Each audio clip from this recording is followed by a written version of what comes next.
Hi, this is an old house.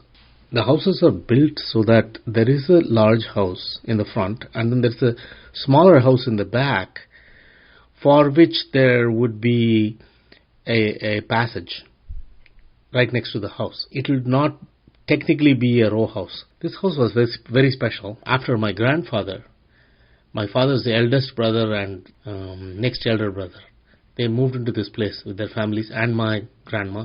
They lived here.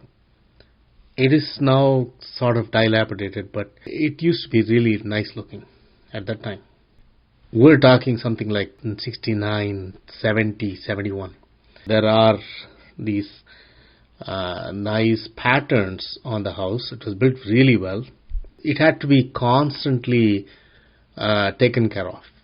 It's constant replacements to rebars in the windows outside, constant painting, and there were these plants that would grow and send their roots deep in.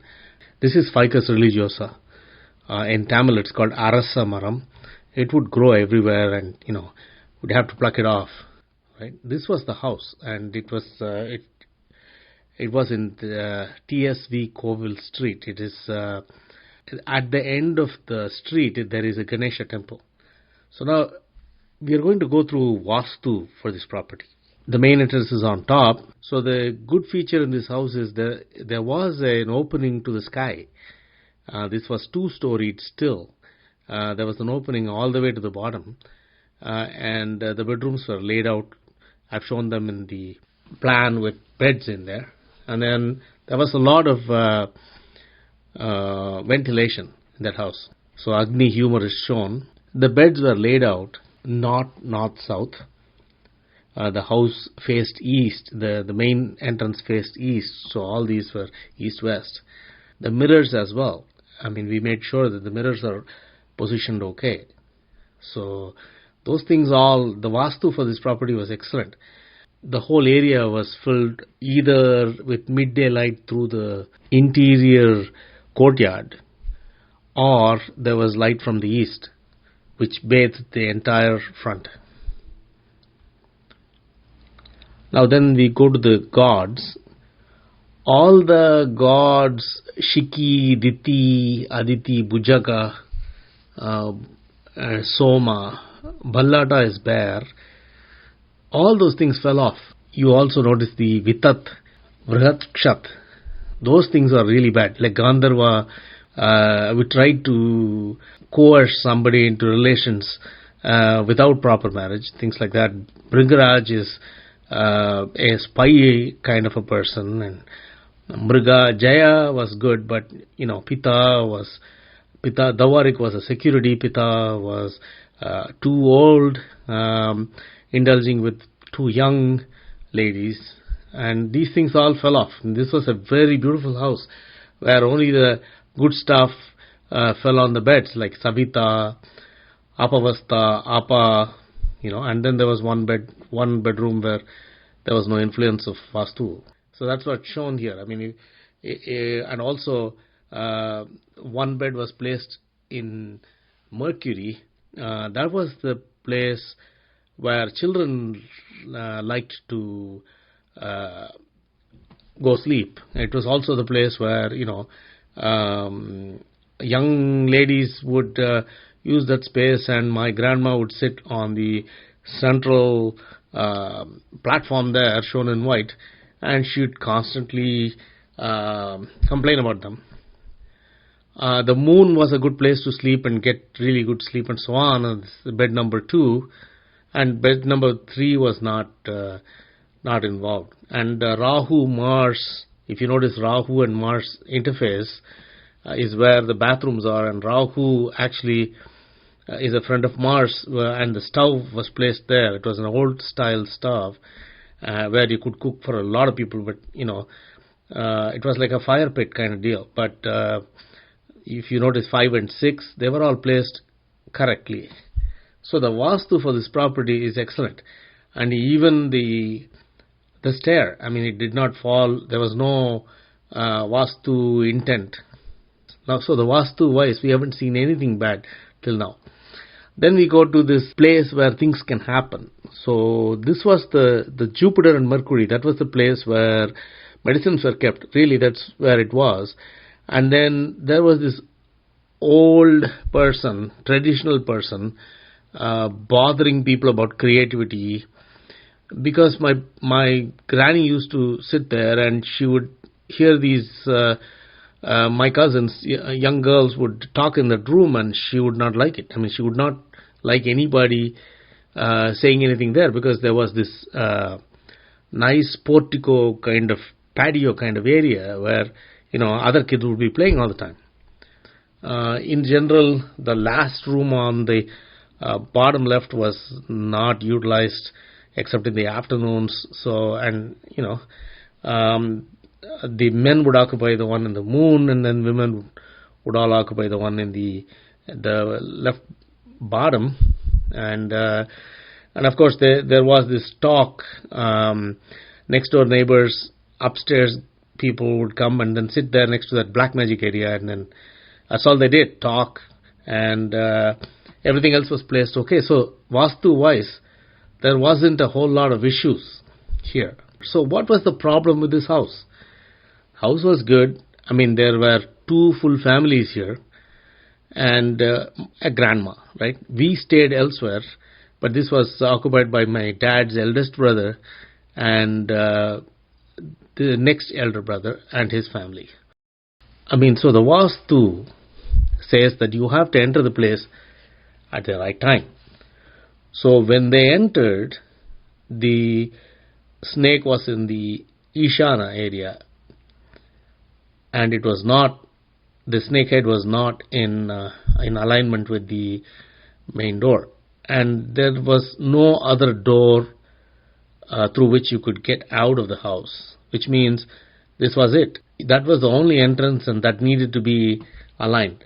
I mean, it is possible in Vastu that you find a good time and then you redo the nakshatra and the snake head alignment and all that, and you could do a puja. Now they entered in Pushya nakshatra. Pushya nakshatra is usually a very good nakshatra, and to enter a home, and that is where Jupiter is exalted and so on. Having said all that, it so happened that for this main door and the time of entry, that was not a great thing. They should have entered 4 days later, or much earlier, a week or so earlier. So then this is the entry date. So we ran the package that comes with IQVASTU, and then it showed a summary. So if you notice, there is flood damage indicated. That was very high, 684. So what does this mean? This means flame is vitiated, or Mars is vitiated in this house. Off the top of the head, it's not a big concern. One could even rationalize saying, okay, there is this interior courtyard through which rain pours, and then there could be flooding. Yes, there were occasions. I have been there. I still remember that there would be a little bit of flooding, about 6 inches of water, and then one has to be very careful not to allow this water to get into the bathrooms, really. So the elders had to constantly keep watch and then make sure the drainage was doing its job. There is also dilapidated structural elements being repaired. That was constantly the case. I mean, somebody was painting, somebody was replacing rebars on the windows. The owner stayed upstairs, and there was constant pestering about laying a floor. It was a very expensive floor. It was like a red oxide floor, so it had to be maintained, and it would chip off, and this guy would come and then complain, and I've seen it too. So this is what's going on in that place, right? The only concern was flame was vitiated in that place. Off the top of the head, this doesn't seem like really bad Vastu, but Mars is vitiated. So what we did not know was my father's eldest brother. This is his coordinates, date of birth. Mars on the left, MA at 24 degrees was exalted, right? But That is just the regular chart. Now if you look at it, Mars sits in Saturn's house, Saturn sits in Mercury's house, Mercury sits in Mars's house. So they three of them rotate. That is called Parivardhana. So when that happens, Mars could take on a different position.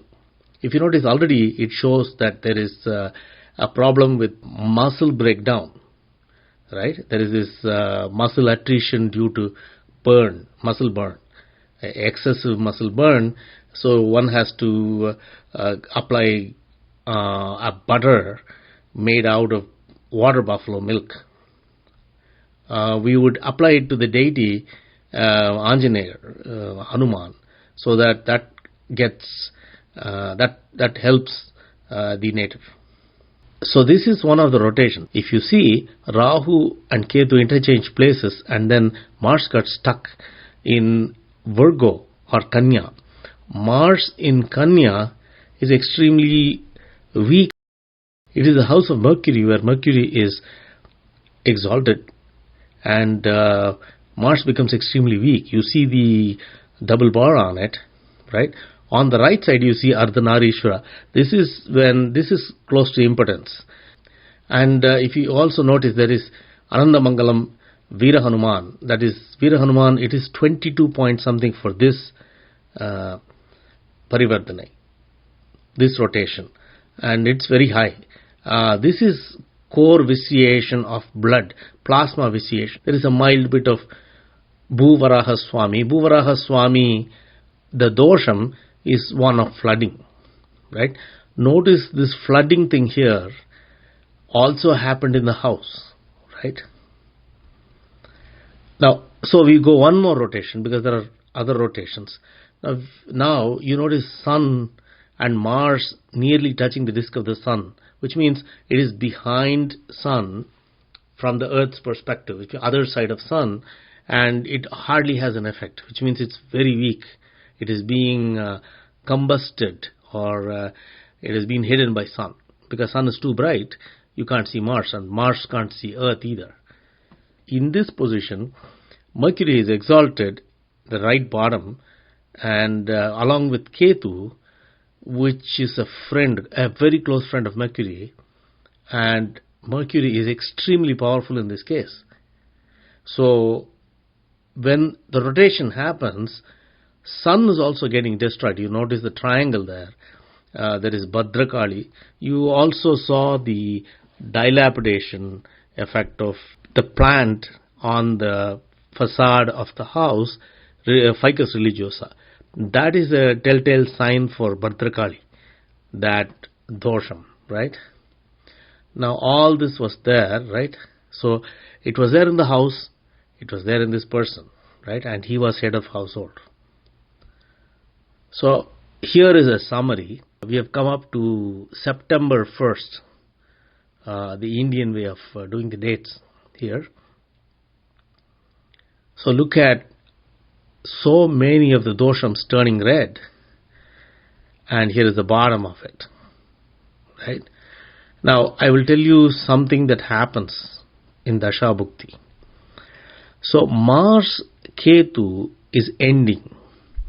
After Ketu comes Venus, so then comes Mars Venus. So the first one is Dasha, Mahadasha, and the second one is Bhukti. So Mars Ketu is followed by Mars Venus. However, the last part of Mars Ketu is predecessor. So Mars Ketu, Ketu's predecessor is Mercury, Mercury's predecessor is Saturn, Saturn's predecessor is Jupiter. So you notice first four: Mars, Ketu, Mercury, Saturn. So Mars is the main dasha, Ketu is against Mars, is a inert principle, Mars is an action principle, flame principle, Ketu will hit it. And then there is Mercury, which is the Napumsa principle, or the non-male perspective, binary perspective, if you will. Mars is again too male, and Mercury is too non-male. Non-male or non-female, it's called Napumsa, not gender biased at all. And then comes Saturn, which is again against Mars. So you have Mars and followed by 3 of these things. That is the end of Mars Ketu. Every Dasha Bhukti end is like that, where you have the Dasha and then you have the Bhukti, and then all the other things that follow are kind of detrimental to the initial one. So you have Mars going from Mars Ketu to Mars Venus, right? I have calculated the time. Mars is 7 years, 365 days. Then you have Ketu, which is 7 years again. And then you have Saturn and Mercury, 19 and 17 years. So if you do the fraction, you get about 3 days. So for 3 days, this thing will continue, right? This person will have Mars, Ketu, Mercury, Saturn for 3+ days.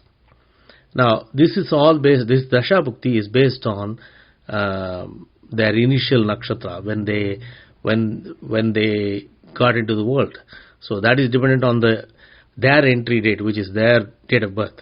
So August 30th, 1970. So these guys got in 69, and he is the head of household, right? I mean, we have to match that. This is just what happens in Kala. Take a look at what happened to him. There was some black magic, right? Something black. So he had black magic in his dosha, right? His problems. 9.27, 9.98, that goes over 100. Something happened. I mean, I will tell you the story of what happened really, because it shows that from wherever his moon is, third house or brother-in-law created some issues. This guy was like an inventor. He was like a guy who worked in science. He was very fond of filmmaking, so he would run projectors in movie theaters. So long back, you have to get the film put it up, and then you have to run it, and you have to basically do all the multiple reels that you have to exchange and so on. I mean, this guy was really good at it, and he handled many films. And then he was in one of the biggest theaters, and then he would travel from theater to theater, and then they would. He also did implement certain new things like Royal Triangle. He did some engineering in the projection, like how to swiftly push from one frame to another frame, but spend a lot of time in that frame. So basically, it's like, it was not like a smooth roll. It was more like a serrated roll kind of deal. I mean, he was working on all that, and he would get money whenever these things would run really well, and he had his assistants and so on. So he'd get pots of gold and he'd bring it in to the home, right? So it so happens that his brother-in-law, who we know suffered from polio, that's the story, he would somehow, colluding with this man's wife, his sister basically, the brother-in-law's sister, would make this pot of gold vanish now and then. I mean, this was something that was happening, and this person did not appreciate that, but Mars tends to, if it's very hot, which was in one of the Parivardhanas, and then it runs very cold, that kind of change basically steals something, right? So some black magic was going on 30th.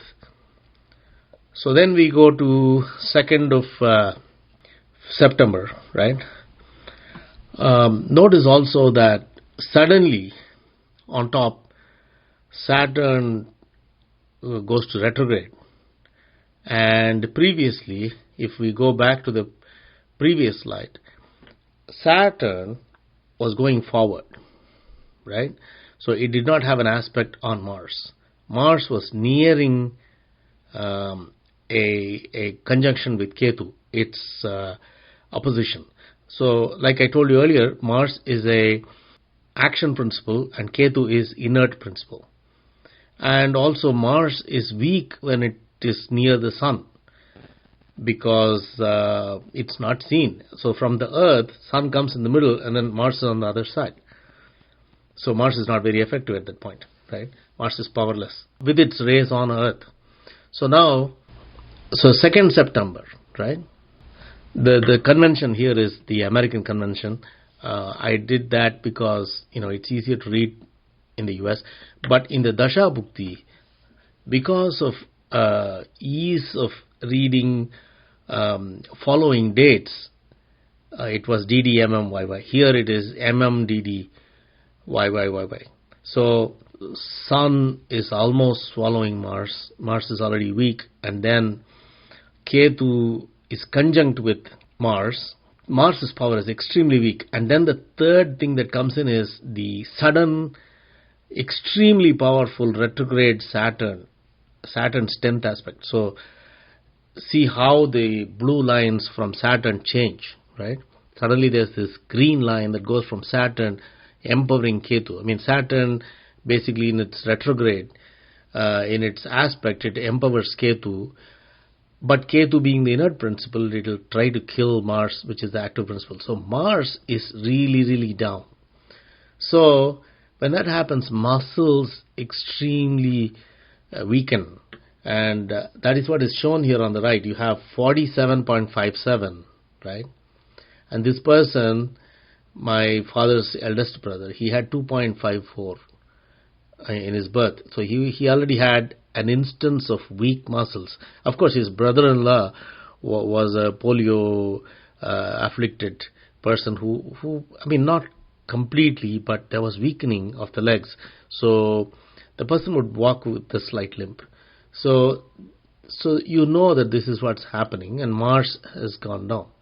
So in terms of strength, Sun would swallow it, and Ketu is the inert principle, which counters its Mars's action principle, and Saturn is an enemy, arch enemy of Mars, and that would have an aspect as well. And then the eclipse. Now, eclipse tells you one thing. Eclipse tells you when Sun is close to Rahu or Ketu and Moon passes by, you know that the alignment of the tilt of the Moon's plane with the ecliptic, right, passes through those points, Rahu, Ketu. So you know the lunar nodes, when Moon is near the lunar nodes, it's passing through the ecliptic, which means it's perfectly aligned with the Sun. Now that's what forms an eclipse, which could be here and there. An annular eclipse tells you that it's perfectly aligned. Sun appears like a ring and Moon is far away enough to allow that ring. Moon is a cooling agent. When Sun is already obstructing Mars, which is close and we won't be able to see it, the Moon does add a cooling element in alignment. Normally, Moon is not aligned with the planets. It's in a different plane other than the ecliptic. Now, we know with the eclipse that Moon cools down Mars as well. Mars is a flame agent and Moon is a cooling agent, and Venus is cooling as well, and Ketu is inert, and Mercury, which is next door but exalted and retrograde, which is doubly exalted, is casting a platonic spell on some manly Mars, right? All this stuff, and Mars is really, really down, right? So 2nd of September, this person, they came home and called it cardiac arrest, but we kind of figured his muscles just gave up. Now we go to 4th, and then we go to 5th. You notice Namakal, Anjaneer, all those things fell off. So just in that conjunction that happened, and when Sun and Saturn and Ketu, right, all of those things, and you also notice Mercury is a cusp, so it'll have its effect as well, and it's retrograde and it is exalted. In the bottom right, see the left picture, the bottom right corner is Mercury's Kanya, Virgo. And Mercury is exalted, it is retrograde, it's doubly exalted, and it's only 3 degrees away, so which means it has its influence on Mars from where it is, and it's an enmical force. Mars is male, Mercury is non-gender. So all these things put together, Mars became extremely weak and his muscles gave up and he passed away. Now, why are we saying this is important? This is the head of household. And we know that the house indicated this by showing us that Mars was vitiated in the house when they entered. 684 flood damage indicated. So that's Mars. There is a possibility that Mars would get vitiated in the house and it would weaken. Very badly, it would weaken. But we did not know at that time that it would actually impose this number on the head of household, which is dangerous because, this is what happened. We didn't know that they went into this house in 69. If you notice Jupiter position, right? It was hardly a year or year and a half after they moved. It was not even a year, I think. I think they moved in October, and this happened in next September. So hardly a year. We never expected this, and then this was a big blow to other elder brother, his family, and my dad, because they were all pretty much underwriting everything that was happening here, and then this man would make a lot of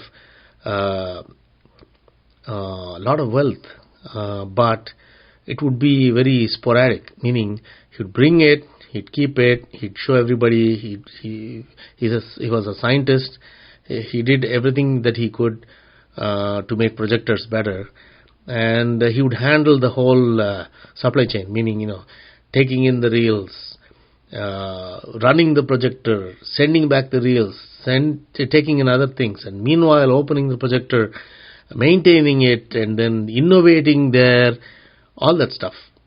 And one of his maternal cousins, my dad's maternal cousin, was working in Devar Films. Devar Films was a pioneer in taking pictures with animals. They'd make, these are all like really stories beyond anybody's imagination, but they'd put a thinking human-like consciousness behind animals and made huge hits. And so they were well entrenched in that projector and film making and all that, and so the money earned there would be it would be like impulse, right? It won't be a constant influx, but every time this guy would bring something and wanting to do something for the house, something for the buy groceries and stuff for the house and all that, somehow there was this black magic that was happening where things would get stolen, and he became extremely weak because of that, because he would not understand what was going on, didn't know anything about his brother-in-law, who would visit this property when he was away at work or he was away traveling to many other cities. He was he was in the limelight with a lot of celebrities acknowledging him and so on. You'll see this in the good name, prestige restored, reinstated, and then back in control of one's own schedule. And then you will also see celebrity recognizing talent. All that stuff was there in this house. Actually, these last 9 or 11 months, he became a great celebrity. But only thing is, he could not stop. He could not understand why money was vanishing.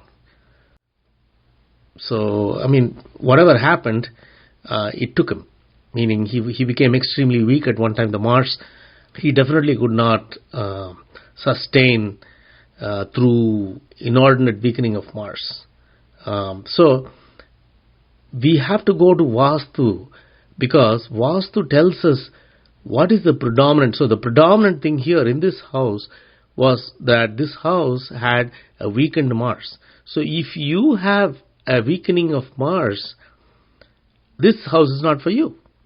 So such a study must be done. I mean, while other things were all extremely, so if you notice, dilapidated structural elements being replaced, repaired, so whenever he brought in money, it would vanish, and then he wouldn't know, so he would go on, and then, I mean, since he was able to make that kind of money during that time, so he would bring in more money, and every time part of it would go missing. Sometimes he'd be lucky to keep it and distribute it to the rest of the family, so on and so forth. But all the other things were good for him, except the weak Mars. In summary, your house's Vastu, building-wise, the wear part-wise, could be terrific. It is the question of when you get in. Even that could be repaired if you do some havan at the appropriate time and so on. Yes. I mean, you should have an occasion to do that. Meaning, this person moved in and within 11 months, they did not do any analysis. I mean, they only thought Pushya Nakshatram entering then is a great thing, blah, blah, blah. But, I mean, it was not, and a big tragedy happened. If you want to check your personal horoscope, you have to go to IQVASTU. It is an extensive study of in the personal space, and then you have to tally it up with IQVASTU. If something in a house says, Mars is weak or Mercury is weak or something like that, and the head of the household has similar weakness, right? It's not a good pairing at all. One must avoid such houses. I mean, although the Vastu can be really good and all that, it may give you an opportunity to study and redo the entry date. But in this case, it did not do that. So we were stuck with tragedy. That was our family situation back then from that home.